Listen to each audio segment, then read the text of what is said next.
अंजलि गांव की सीधी सादी लड़की है। उसकी शादी को 2 साल बीत चुके हैं। उसके पति का नाम राजीव है और वो दोनों शहर में रहते हैं। राजीव वैसे तो नेक दिल इंसान है, लेकिन पराई औरतों के सामने वो पिघल जाता है। इसीलिए अंजलि हमेशा चिंता में रहती है। ऑफिस से आने के बाद हर रोज अंजलि राजीव का फोन चेक करती है। क्या अंजलि, तुम हमेशा मेरे ऊपर शक करती रहती हो? मुझे तुम्हारे ऊपर कोई भरोसा नहीं है। पता नहीं बाहर क्या क्या करते रहते हो। अंजलि को हमेशा शक लगा रहता है।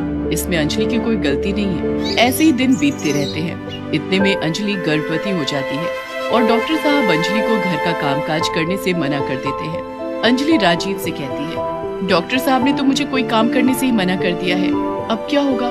एक काम वाली बाई रखनी होगी। तुम चिंता मत करो, मैं सब कुछ संभालूंगा। राजीव काम वाली बाई की खोज करता है और 2 दिन बाद रूपा नाम की एक औरत घर पर चली आती है और कहती है, मैंने सुना है आप लोग काम वाली की तलाश में हो, मुझे रख लो, मैं बहुत अच्छा काम करती हूँ। रूपा की उम्र 30 के आसपास है और वो बहुत सुंदर भी है। रूपा को देखकर राजीव पिघल जाता है और कहता है, हाँ हाँ, हम तुम्हें रख सकते हैं, बिल्कुल रख सकते हैं। लेकिन अंजलि ने कहा, नहीं रुको, पहले जांच तो कर लेते हैं कि इसका घर कहाँ है, ये आई कहाँ से है। उसकी क्या जरूरत है अंजलि, अभी हमें काम वाली की जरूरत है, हम इसे रख लेते हैं। राजीव अंजलि की बात नहीं सुनता है और रूपा को काम पर रख लेता है।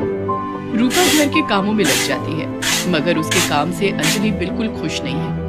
वो हर काम आधा अधूरा करती है और काम से ज्यादा समय सजने धजने में लगा देती है। राजीव तो बस रूपा को देखता ही रहता है। राजीव, अभी तक तुम तैयार नहीं हुए हो, आज ऑफिस नहीं जाओगे? नहीं अंजलि, आज अच्छा नहीं लग रहा है। अंजलि आराम करती रहती है और राजीव बैठकर पूरा दिन रूपा को देखता रहता है। अरे साहब, क्या देख रहे हो ऐसे? तुम्हें देख रहा हूँ रूपा, तुम कितनी सुंदर हो। ये सुनकर रूपा शर्मा जाती है और कहती है, ऐसे ना बोलो साहब, मालकिन सुन लेगी तो बवाल हो जाएगा।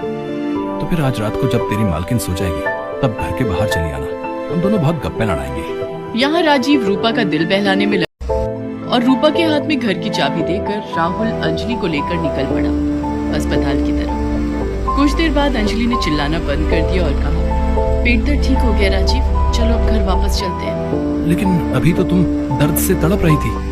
हाँ, मगर अब मैं ठीक हूँ, अब चलो घर वापस। ड्राइवर ने गाड़ी घुमा ली। घर के सामने पहुंचते ही अंजलि ने देखा कि घर का दरवाजा खुला हुआ है। अंजलि राजीव के साथ घर के अंदर घुस गई और उसके बाद जो हुआ वो राजीव ने कभी सोचा भी नहीं था। उन दोनों ने देखा कि रूपा घर का सारा सामान इकट्ठा करके एक पोटली में बांध रही है। दोनों को देखकर रूपा चौंक गई।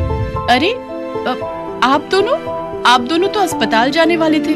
मैंने पेट दर्द का नाटक किया था, मुझे पता था कि तुम एक चोर हो, इसीलिए मुझे ये नाटक करना पड़ा। छी रूपा छी, मुझे तुमसे ये उम्मीद नहीं थी। राजीव, पुलिस बुलाओ। रूपा अंजलि के पैर पकड़कर रोने लगी। मुझे माफ कर दो मालकिन, मुझसे गलती हो गई। मगर अंजलि ने एक भी बात नहीं सुनी।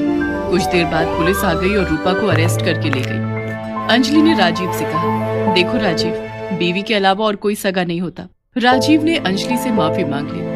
मुझे माफ कर दो अंजलि, आज मुझे समझ में आ गया है कि इस दुनिया में अगर कोई मुझसे सबसे ज्यादा प्यार करता है तो वो तुम हो। आज से मैं किसी भी औरत को आंख उठाकर भी नहीं देखूंगा। राजीव सुधर गया और इसके बाद से उसने और किसी औरत से बात भी नहीं की। कुछ महीनों बाद दोनों को एक बेटा हुआ और सभी खुशी खुशी रहने लगे।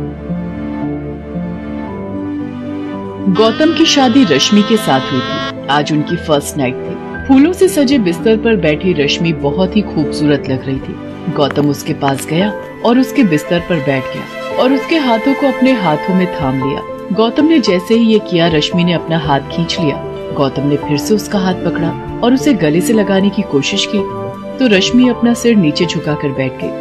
ओहो, शर्मा गई, लेकिन तुम्हारी इस अदा ने मुझे और भी दीवाना बना दिया रश्मि। चलो अब शर्माना छोड़ो और मेरी बाहों में आ जाओ और भूल जाओ सब कुछ। जी वो